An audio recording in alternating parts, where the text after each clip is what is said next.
స్వల్పకాలంలో పంట చేతికొచ్చి తక్కువ నీరు తక్కువ శ్రమతో రైతుకు మంచి ఆదాయాన్నిచ్చే పప్పుజాతి పంట మినుము. ఏడేళ్లుగా ప్రకృతి విధానంలో రెండో పంటగా పండిస్తూ మంచి దిగుబడి సాధిస్తున్నారు కృష్ణా జిల్లాకు చెందిన ఓ రైతు. ఈ ఏడాది ఎకరంలో గుంటూరు వాలిష్ రకాన్ని సాగు చేస్తున్నారు. మరో 10 రోజుల్లో కోయనున్న ఈ పంట మంచి దిగుబడి వచ్చే అవకాశం ఉందంటున్నారు.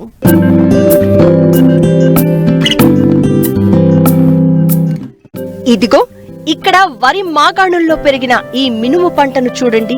ఈ రకం గుంటూరు వాలిష్. ఒక్కో మొక్కకు 70 నుండి 80 కాయలున్నాయి. 70 రోజుల దశలో ఉన్న ఈ పంటను మరో 10 రోజుల్లో కోయనున్నారు రైతు వీర వెంకటనార చలపతిరావు.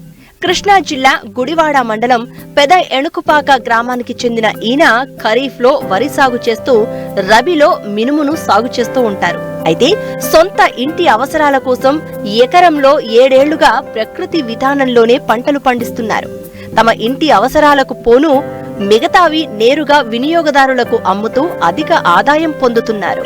7 సంవత్సరాల నుంచి నేను సేంద్రీయ వ్యవసాయం మొదలు పెట్టానండి. పాలేకర సిద్ధాంతం ప్రకారము వేరే వాళ్ళ కోసం కాకుండా మన ఆరోగ్యం కోసం ముందర ప్రత్యేకంగా మన ఇంటి వాళ్ళ ఆరోగ్యం కోసం మన ఆరోగ్యం కోసం అని చెప్పి బిగిన్ చేసి చేస్తున్నాను వ్యవసాయం. ఫస్ట్ 2 సంవత్సరాలు 33 బస్తాలు అడిగి అయిందండి. తర్వాత 25 కాడికి వచ్చిందండి. పోయిన సంవత్సరం గత ఏడాది 33 బస్తాలు అయిందండి. వరి 13-18 అండి పోయిన సంవత్సరం వేసింది. ఈ సంవత్సరం కూడా ఇదేనండి. 33-35 బస్తాల వరకు అవ్వచ్చు అనుకుంటున్నాము. మినువులు గత 2-3 ఏళ్ళు మట్టుకు 4 బస్తాలు 5 బస్తాలు అట్లా కాడికి అయినాయి. మధ్యలో సంవత్సరం నందినే ఇస్తే 8 బస్తాలన్నర వరకు అయినాయండి.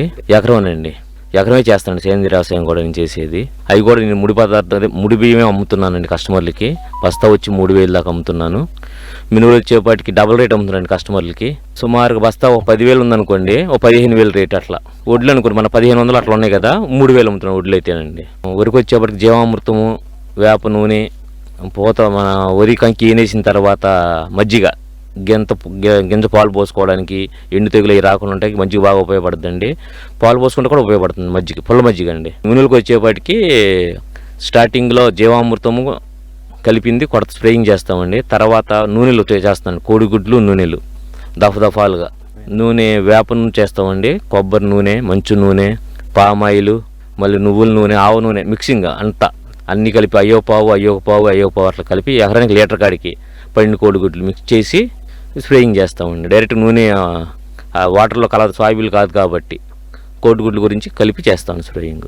మన నేచర్లో దొరికే ఆకులు ఉన్నాయి కదండి, రావాకు, నేరేడాకు, సపోటా ఆకు, జామ ఆకు, ప్లస్ రావి ఆకు, ఆముదమాకు, జిల్లేడాకులు, వేపాకు మిక్సింగ్ చేసి కచ్చ నరికి డ్రమ్ములు వేసి ఆవు మూత్రం వేసి ఆవు పేడేసి ఊరబెడతామండి 1 వీక్. అందులో వేసి మల్టిప్లై చేసి క్లాక్ వైడేషన్ తిప్పుతాము. తిప్పిన తర్వాత అది వీక్స్లీ వన్స్ అంటే ఆదివారం స్ప్రేయింగ్ చేస్తాను కంపల్సరీగా. ఈ సంవత్సరం 4-5 బస్తాల పైన అవుతాయని అంచనానండి అది మినుము మట్టుకుంటూ. పెట్టుబడులు వచ్చేపాటికండి లేబర్ కూలి మాత్రం ఏది తగ్గట్లేదండి. వరికి కానీ మినువులు కానీ ఏదైనా ఒకటి ఆళ్ళకైనా ఎట్లా అవుతుంది, ఫర్టిలైజ్ చేసే వాళ్ళకి ఇది కూడా అట్లా అవుతుంది. ఓన్లీ ఎరువులు దాంట్లో కొట్టే దాంట్లోనే కొద్దిగా మనకి తగ్గుతుందండి. వేరియేషన్ ఎంత తగ్గుతుందంటే ఒక 4-5 వేలు తేడా వస్తుంది, అంతమించి ఎక్కువ ఏం తేడా రాదండి. సుమారుగా ఒక 7-8 దాకా అవుతుందండి. వీటికి స్ప్రేయింగ్ కూడా 300 తప్పదు కదండి కంపల్సరీ. ఆ నూనెలకి కొద్ది తగ్గుతున్నాయి, ఫర్టిలైజ్ చేసేదానికి కొద్ది డబ్బులు ఎక్కువ అవుతాయండి అంతేనండి. వాళ్ళకి ఒక 15,000 అవుతాయేమో అనుకుంటున్నాను, 15,000-20,000 దాకా.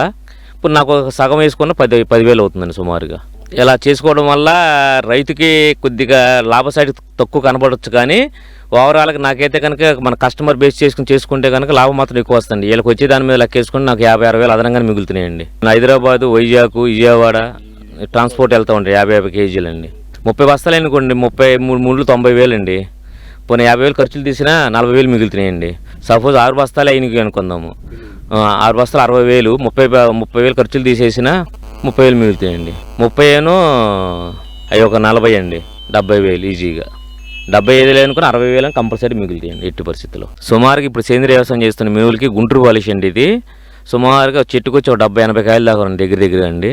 సుమారుగా 7-8 క్వింటాలు అంటున్నారు, కానీ నేను మాత్రం 6 క్వింటాల వరకు లెక్కేసుకుంటున్నానండి కంపల్సరీగా. గ్రోత్ కూడా బాగుందండి. ఎట్టి పరిస్థితుల్లో 6 బస్తాలు తక్కువ అనుకుంటున్నాం మేము ఎట్టి మటుకు. సేంద్రీయ వ్యవసాయం వచ్చిన ఈల్డింగ్ కానీ గ్రోత్ కానీ మళ్ళీ మన ఫుడ్ యొక్క క్వాలిటీ చాలా బాగుంటుందండి. ఇది తినడానికి తిని చూస్తే కానీ తెలియదండి అవి రైతులు. అవి వాడిన తర్వాత ఏముంది, మనం అందులో ఫ్రై కలుపుకుని తినట్టు ఉంటుంది. ఇది కాదు, అట్లా కాదండి. ఇది చాలా బాగుంటుంది.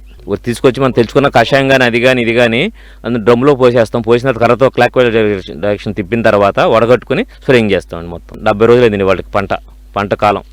ఇంక 10 రోజుల వరకు ఆగొచ్చండి కంపల్సరీగా.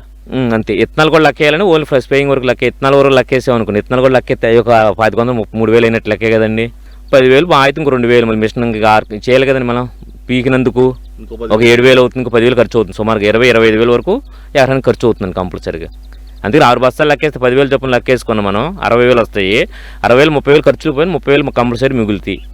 ఊరిలో వరకు కంపల్సరీ 30,000 పోయిన 30,000 కంపల్సరీ మిగులుతాయి అని ఆశ.